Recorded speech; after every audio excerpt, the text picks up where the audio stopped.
अस्सलाम वालेकुम। अज का टॉपिक जनाब एक बार फिर रमज़ान तो मेरिया इबादत या साड़ियाँ इबादत कह लो। बेशक कई चीज़ां तो अल्लाह ने आख्या जो है इबादत करेगा उसका बदला जन्नत है,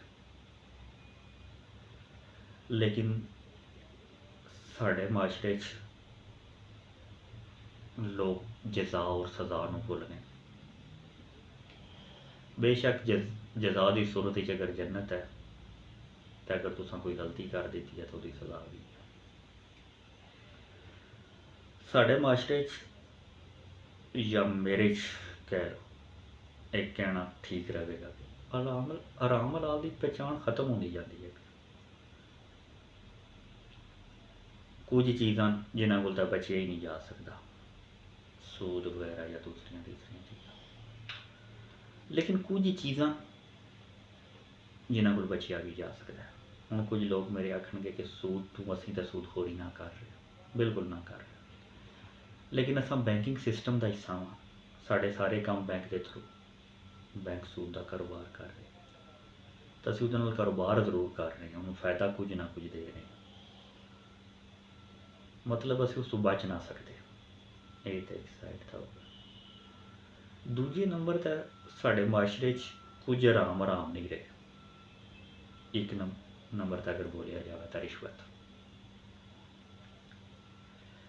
दूजे नंबर तक अगर बोलिया जाए तो घट नाप तोल। तो इत्थे एक बड़ी मजे की गल दसा कि नाप तोल जिहड़ा वह ना गरीब का सानू जरूर नज़र आता भी वो जरा ना बट्टे नहीं ठीक रखे या ये या वो या लटरम या फटरम, लेकिन अमीर का असीं सोचते ही कौन। मैं तो तुहानू एक मज़े की गल दस छोड़ा भी मैं कदे किसी ऑफिस सोसाइटी का एडा चक्कर नहीं लाया, लेकिन मैं एक दिन एक दोस्त नाल चला गया। उन्होंने घर खरीदिया, उत्थे उन्होंने भाई ने खरीदिया तो उन्होंने मैंने लिया चलो भाई चलिए। मैं चला गया उत्थे जनाब, उन्होंने आख्या जनाब 5 मरले मकान है। मेरा भी कोई तजर्बा से करनी वीर ये 5 मरले मकान। उन्होंने आख्या जनाब है तो 5 मरले है, लेकिन जिहड़ा सोसाइटी तो 8 कै मरला होंदा है ना वो 475 मरबा फुट का होंदा है, तो जिहड़ा सोसाइटी का मरला है ना वो 425 मरबा फुट का है। मैं कहा तो सीधी सीधी 2 नंबर ही है जनाब।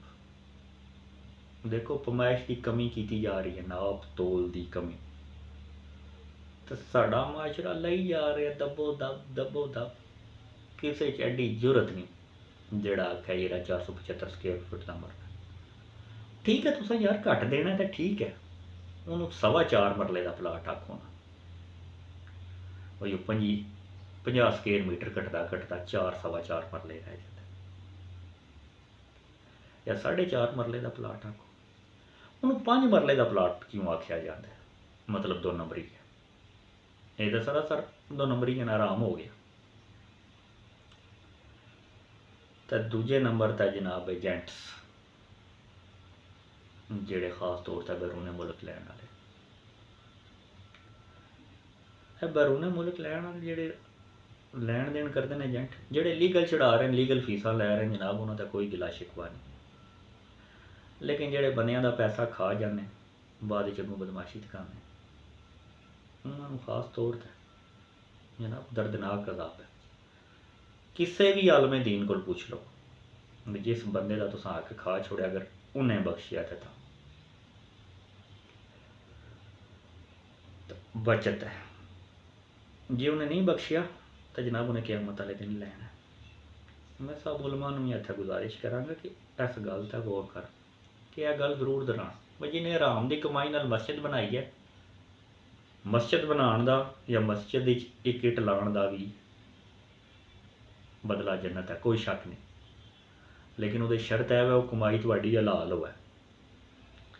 हम किसी गरीब बंदे ते तुसा पैसे दब ले उहदे नाल कारोबार किया, 20 साल बाद तुसा उहदे नाल हज कर लिया, सब कुछ कर लिया, अल्लाह बख्शने वाला है, कोई शक नहीं, लेकिन जजा और सज़ा नाल है। अपने आलम को किसी भी आलम को पुछ लो कि मैं अज तो 20 साल पहला या 40 साल पहला इंज करके बंदे दे पैसे या किसी गरीब यतीम मस्कीन गरीब का खादा सी, हूँ मैं उसका पशमान जरूर हाँ। उन्हें यही जवाब देना भी उस बंदे को जाओ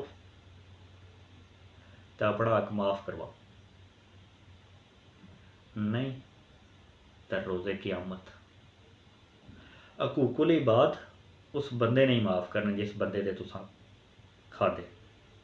हाँ, हकूक अल्लाह माफ़ करने का जो हकदार है, बेशक अल्लाह जिन्हों चाहे बख्शा, मैं इस गल तो इनकारी ना, लेकिन अल्लाह ने फरमा दिता इस गल से कि हकूकुल इबाद बंदा ही माफ़ करेगा, बाकी गैब दा इल्म अल्लाह को ही। बचो किसी का हक खाण तो, किसी का हक खा के तुसीं अगर रमज़ान च इबादत कर रहे हो, सजदे दे रहे हो, तो कोई फायदा नहीं।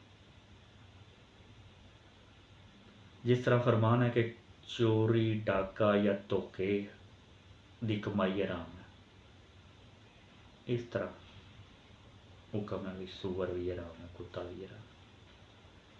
अगर गल नूं जमा किया जाए ना तो हराम पैसों नाल अगर तुसीं गां दा या बकरे का गोश्त भी लैंदे हो ना, तो उस गोश्त ते कुत्ते ते सूअर के गोश्त कोई फर्क नहीं। आखिर तो थोड़ी सख्त गल की है, लेकिन सख्त गल करने का मकसद है ये भी बचो इस काम तो। तुसीं नवाला खाने एक बार सोचना जरूर है भी यार जमीर है अगर तुहाडे कोल, मैं तो यार उस गरीब बंदे के पैसे खाते सन, भावें 20 साल पहला खाते सन, वो पैसे उन्होंने मोड़ लो तो वो छुआ लो। हाँ, अगर वो बंदा आता नहीं जी मेरे तो ज़्यादा लगे सन, हूँ तो उस वक्त वो 40,000 रुपये मरला जी जमी सी अज 4 करोड़ रुपये मरला है, तो 4 करोड़ दे के जान छुड़वा लो अपनी, तां भी सस्ते छुट्ट हो गए, नहीं तो आखरत शायद सारी उम्र दियां नेकियां। मतलब जो तुम उस बंदे के पैसे खादे उस तू लैके वो अज तो नहीं याद नहीं, जितनियां भी तुसां नेकियां कीतियां ना मैनूं दिओ, मैं तो भुखा मरदा है, मेरियां हिस्से दियां आसाइशां तुसां इस्तेमाल कीतियां, फिर उत्थै केह् बनेगा? अल्लाह बेहतर जानदा। रमज़ान है, इबादत करो, आराम हलाल च फर्क करो, अल्लाह सब नूं हलाल खाने की तौफीक दे। आमीन।